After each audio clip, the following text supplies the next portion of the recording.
ఓం శ్రీ మహాగణాధిపతయే నమః. ఓం శ్రీ మహాసరస్వత్యే నమః. శ్రీ లలితా అష్టోత్తర శతనామావళి. ఓం నిరజితాచల శృంగాగ్రమధ్యస్థాయే నమః. ఓం హిమాచల మహావంశ పావనాయే నమః. ఓం శంకరార్ధాంగ సౌందర్య శరీరాయే నమః. ఓం లసన్మరకత స్వచ్ఛ విగ్రహాయే నమః. ఓం మహాతిశయ సౌందర్య లావణ్యాయే నమః. ఓం శశాంకశేఖర ప్రాణవల్లభాయే నమః. ఓం సదా పంచదశాత్మైక్య స్వరూపాయే నమః. ఓం వజ్రమాణిక్య కనక కిరీటాయే నమః. ఓం కస్తూరి తిలకోల్లాసినిటలాయే నమః. ఓం భస్మరేకాంకితల సన్మకుటాయే నమః. ఓం వికచాంబోరుహదళలోచనాయే నమః. ఓం శరచ్చాంపేయ పుష్పాభనాసికాయే నమః. ఓం లసత్కాంచన తాటంకయుగళాయే నమః. ఓం మణిదర్పణ సంకాసకపోలాయే నమః. ఓం తాంబూలపూరిత స్మేరవదనాయే నమః. ఓం సుపక్వదాడిమీ బీజరదనాయే నమః. ఓం కంబుపోగ సమచ్ఛాయ కందరాయే నమః. ఓం స్థూలముక్తాఫలోదారసుహారాయే నమః. ఓం గిరీశబద్ధమాంగళ్యమంగళాయే నమః. ఓం పద్మపాశాంకుశలసత్కరాబ్జాయే నమః. ఓం పద్మకైరవమందారసుమాలిన్యే నమః. ఓం సువర్ణకుంభయుగ్మాభ సుకుచాయే నమః. ఓం రమణీయ చతుర్బాహు సంయుక్తాయే నమః.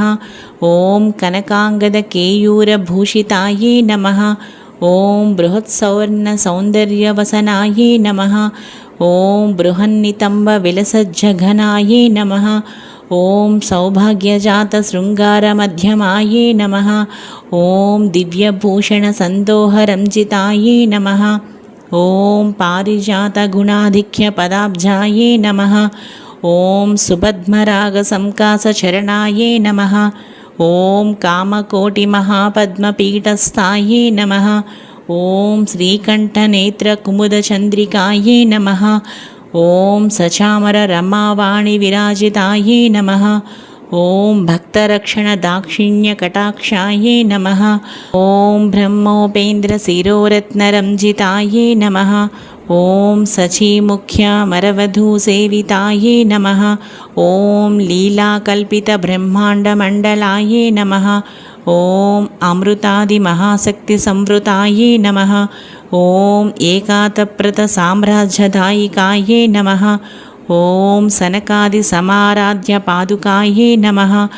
ఓం దేవర్షిభిస్తూయమాన వైభవాయే నమః. ఓం కలశోద్భవ దుర్వాస పూజితాయే నమః.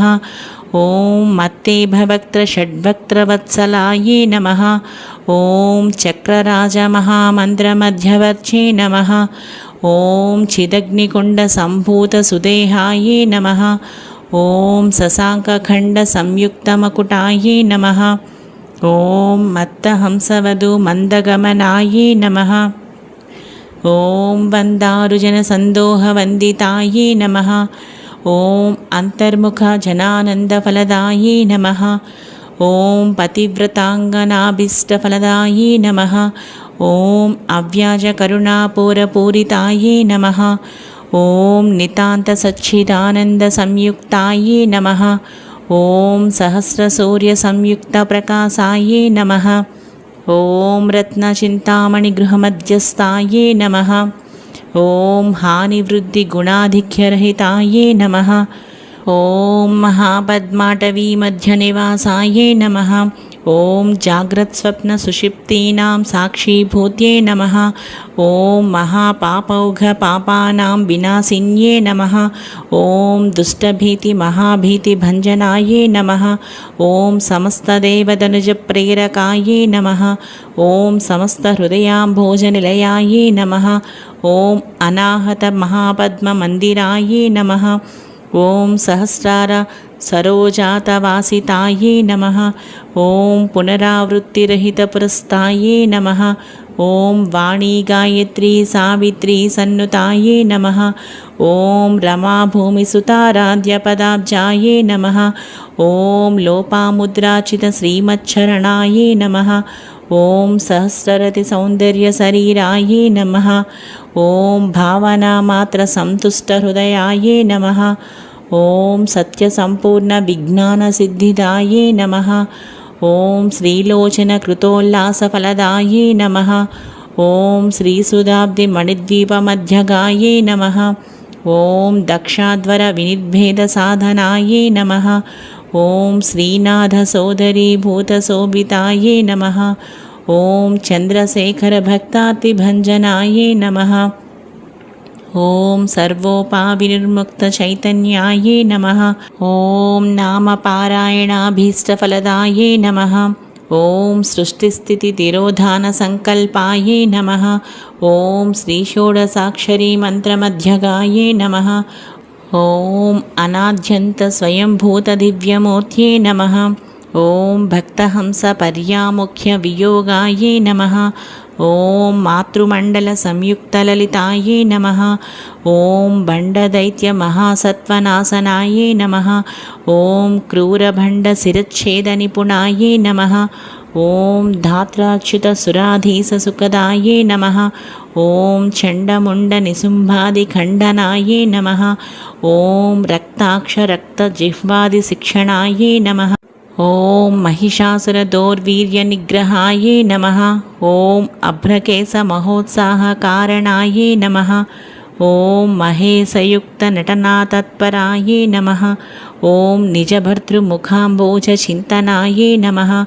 ॐ वृषभध्वजविज्ञानभावनायै नमः। ॐ जन्ममृत्युजरारोगभञ्जनायै नमः। ॐ विधेयमुक्तविज्ञानसिद्धिदायै नमः। ॐ कामक्रोधादिषड्वर्गनाशनायै नमः। ॐ राजराजाचितपदसरोजायै नमः। ॐ सर्ववेदान्तसंसिद्धसुतत्वायै नमः। ॐ श्रीवीरभक्तविज्ञाननिधानायै नमः। ॐ अशेषदुष्टधनुजसूदनायै नमः। ॐ साक्षात् श्रीदक्षिणामूर्तिमनोज्ञायै नमः। ॐ हयमेधाग्रसम्पूज्यमहिमायै नमः। ॐ दक्षप्रजापतिसुतावेशाढ्यायै नमः। ॐ सुमभाणेक्षुकोदण्डमण्डितायै नमः।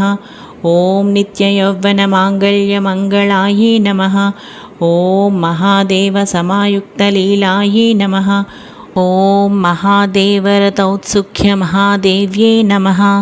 శ్రీ లలితా అష్టోత్తర శతనామావళి సంపూర్ణం. ఓం శ్రీమాత్రే నమః. ఓం నమః శివాయ.